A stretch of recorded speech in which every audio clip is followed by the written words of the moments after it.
Sa bisa ng warrant to search, seize and examine computer data, sinalakay ng PNP Anti-Cybercrime Group o PNP-ACG ang isang opisina sa General Trias City at isang bahay sa Trece Martires City kung saan naaresto ang 9 na suspect noong July 24. Ito'y matapos makatanggap ng sumbong ang PNP-ACG sa mga biktima ng computer-related fraud sa pamamagitan ng voice phishing o phishing scam na kung saan nagpapanggap na bank employee ang mga suspect upang makapambiktima.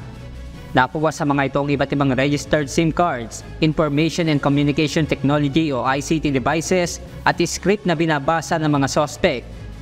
May nakuha ring bank documents na naglalaman ng bank records, credit card account records at ilang mahalagang personal na impormasyon.